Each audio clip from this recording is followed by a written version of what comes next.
Hi friends, ഇന്നത്തെ വീഡിയോയിൽ പറയുന്നത് ലൂക്കായുടെ സുവിശേഷം 9 മുതൽ 16 വരെയുള്ള അധ്യായങ്ങളിൽ നിന്നും സ്ഥലത്തിന്റെ പേരുകൾ ആൻസേഴ്സായി വരുന്ന 25 ചോദ്യോത്തരങ്ങളാണ്.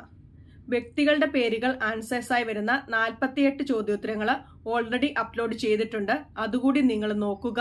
ഇനി നമുക്ക് ചോദ്യോത്തരങ്ങളിലേക്ക് കടക്കാം. ഒന്നാമത്തെ ചോദ്യം, മടങ്ങി വന്ന അപ്പസ്തോലന്മാരെ യേശു എങ്ങോട്ടാണ് കൂട്ടിക്കൊണ്ടുപോയത്?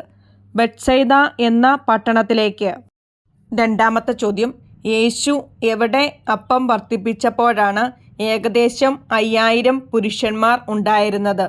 ബെത്സൈദ എന്ന പട്ടണത്തിൽ അപ്പം വർദ്ധിപ്പിച്ചപ്പോൾ. മൂന്നാമത്തെ ചോദ്യം, യേശു എവിടെ അപ്പം വർദ്ധിപ്പിച്ചപ്പോഴാണ് ബാക്കി വന്ന കഷ്ണങ്ങൾ 12 കുട്ടം നിറയെ അവർ ശേഖരിച്ചത്? ബെത്സൈദ എന്ന പട്ടണത്തിൽ വെച്ച്. നാലാമത്തെ ചോദ്യം, യേശു തൻ്റെ ആരോഹണത്തിൻ്റെ ദിവസങ്ങൾ പൂർത്തിയായിക്കൊണ്ടിരിക്കവേ എങ്ങോട്ട് പോകാനാണ് ഉറച്ചത്? ജെറുസലേമിലേക്ക്. അഞ്ചാമത്തെ ചോദ്യം, യേശുവിനു വേണ്ട ഒരുക്കങ്ങൾ ചെയ്യാൻ ദൂതന്മാർ ആരുടെ ഗ്രാമത്തിലാണ് പ്രവേശിച്ചത്? സമറിയാക്കാരുടെ ഒരു ഗ്രാമത്തിൽ. ആറാമത്തെ ചോദ്യം, ആരുടെ ഗ്രാമം യേശുവിനെ സ്വീകരിക്കാതിരിക്കുന്നത് കണ്ടിട്ടാണ് യാക്കോബും യോഹന്നാനും കർത്താവെ, സ്വർഗത്തിൽ നിന്ന് അഗ്നി ഇറക്കി ഇവരെ നശിപ്പിക്കട്ടെ എന്ന് ഞങ്ങൾ പറയട്ടെയോ എന്ന് ചോദിച്ചത്? സമറിയാക്കാരുടെ ഒരു ഗ്രാമം. ഏഴാമത്തെ ചോദ്യം, ആ ദിവസം ഏതു നഗരത്തിൻ്റെ സ്ഥിതി നിങ്ങളെ സ്വീകരിക്കാതിരിക്കുന്ന നഗരത്തിൻ്റെതിനേക്കാൾ സഹനീയമായിരിക്കുമെന്നാണ് യേശു അയച്ച 72 പേരോടും യേശു പറഞ്ഞത്? സോദോമിൻ്റെ.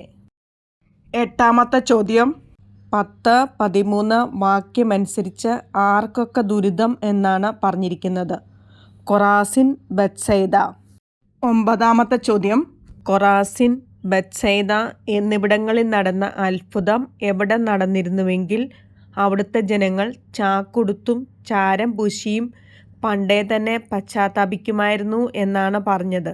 ടൈറിലും സിദോനിലും. പത്താമത്തെ ചോദ്യം, വിധി ദിനത്തിൽ ടൈറിൻ്റെയും സിദോൻ്റെയും സ്ഥിതി ആരുടേതിനേക്കാൾ സഹനീയമായിരിക്കും? കൊറാസിൻ, ബെത്സൈദ എന്നിവയേക്കാൾ. 11ാമത്തെ ചോദ്യം, നീ ആകാശത്തോളം ഉയർത്തപ്പെട്ടിരിക്കുന്നുവെന്നോ? നീ പാതാളത്തോളം താഴ്ത്തപ്പെടും. ആര്? കഫർനാം. 12ാമത്തെ ചോദ്യം, യോന ആർക്ക് അടയാളമായിരുന്നു? നിനവേക്കാർക്ക്. 13ാമത്തെ ചോദ്യം, യോനായുടെ പ്രസംഗം കേട്ട് പശ്ചാത്തപിച്ചത് ആര്? നിനവേ നിവാസികൾ. 14ാമത്തെ ചോദ്യം, ആര് വിധി ദിനത്തിൽ ഈ തലമുറയോടുകൂടെ ഉയർത്തെഴുന്നേൽക്കുകയും ഇതിനെ കുറ്റം വിധിക്കുകയും ചെയ്യും? നിനവേ നിവാസികൾ.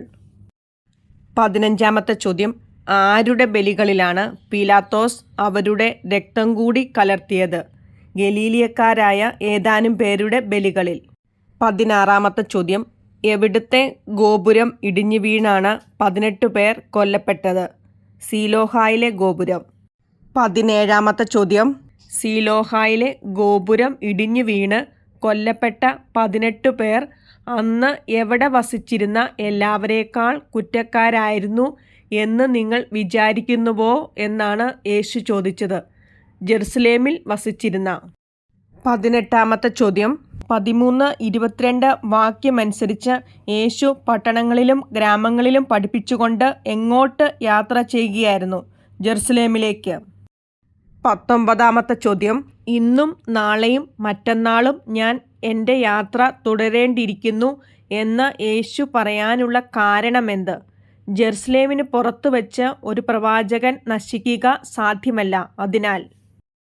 20ാമത്തെ ചോദ്യം, എവിടെ വച്ച് ഒരു പ്രവാചകൻ നശിക്കുക സാധ്യമല്ല എന്നാണ് യേശു പറഞ്ഞത്?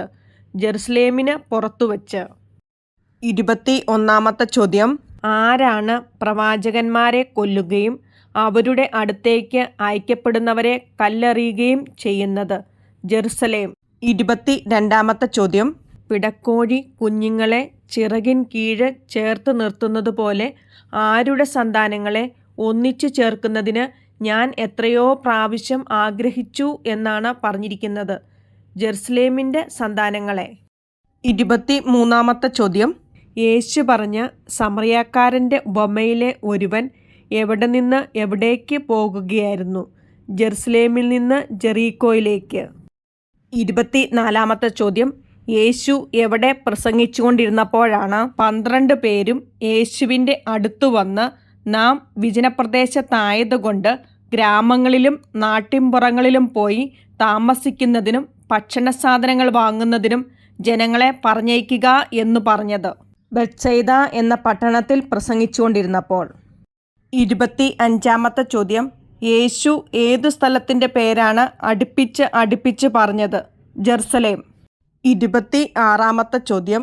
ഏതു ദേശത്തെ രാജ്ഞി വിധി ദിനത്തിൽ ഈ തലമുറയിലെ ജനങ്ങളോടൊപ്പം ഉയർപ്പിക്കപ്പെടുകയും ഇതിനെ കുറ്റം വിധിക്കുകയും ചെയ്യും?